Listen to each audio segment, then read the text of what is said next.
Hey, what's up? This is Joshua. Welcome to the sort of daily video blog. Let's see. It's a little bit raw and nasty in Minneapolis today, and the ground is covered with a thin layer of ice, but hopefully that will melt. I don't know why you would care, but whatever. It's all good. Let's see. So today's video, two things. First, a challenge. I'm going to attempt not to say like in this video unless it is to express that I like something. Second part. Okay, so I am out for a walk right now.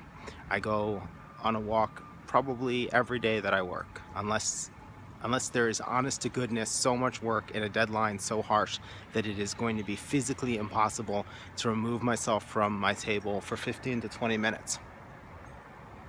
But otherwise, I go for a walk. And there's a variety of reasons to do that. To do some sort of maintenance, to try to stay healthy, to reset my brain if I'm going to switch into a different project, or if I'm doing something really tedious, just to get a nice break from it and be fresh when I go back into it, to take some pictures, any number of things. One reason that I don't go for a walk, though, is to beat creative block. So one of the most common pieces of advice people have, if someone says, I have creative block, the number one piece of advice I see is always, go for a walk. I am here to say that that is the stupidest advice in the world. That relies on you to solve your creative block by having a magical thunderbolt of inspiration, hopefully in the time that you go on that walk, and that is going to fix your creative block. That you're going to be walking around, this magical idea is going to hit you in the head, and then all of a sudden you have cracked the wonders of your work and you're going to be fine. That's total nonsense. There's lots of good reasons to go for a walk. If you're overwhelmed by the creative block, that's a good reason to go for a walk. But your actual creative block has nothing to do, or it shouldn't have anything to do, with waiting around for inspiration. If anything, the whole reason you have creative block is because you are lacking in a methodology that makes up for needing to be inspired. Needing to be inspired is a surefire sign that your working methods are broken.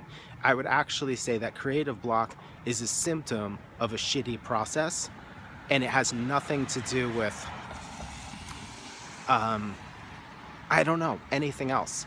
And the way that you fix that is by examining what's going on in your process that leads to creative block, and what attachments you have to an outcome that get in the way of creative block. Because in general, creative block is that you have a project, and a project has, let's say, starting point A and ending point Z.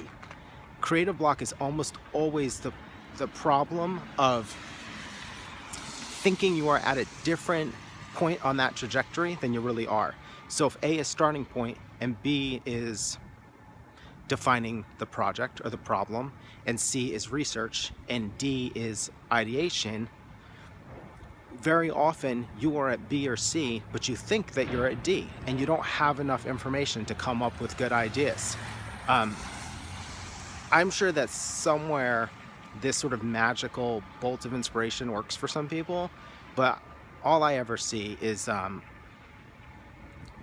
whenever someone has creative block, they need to go back to the beginning or back to the step before and define the problem better, do more research, do more sketching, but accept the fact that they're not anywhere near the end point or an executional point. So if you have creative block, yes, go for a walk, clear your head, take some pictures, make a video, do something to get your mind off the project for a minute, but then look at what you're trying to solve. Where are you actually at in the process? Do you think that you're designing when you're supposed to be researching? Do you think that you're editing your selection of photographs when you haven't even really put the proper effort into making them in the first place? So yeah, go for a walk, but do it because it's going to make you healthier and it's going to refresh your brain. Don't do it as some magic bullet that's going to fix your creative process, because what you're going to find is you're going to sit back at your desk and lo and behold, you still have creative block, only now you've wasted 20 minutes of your time with the false hope that moving your legs was going to fix that. Okay, thanks, bye.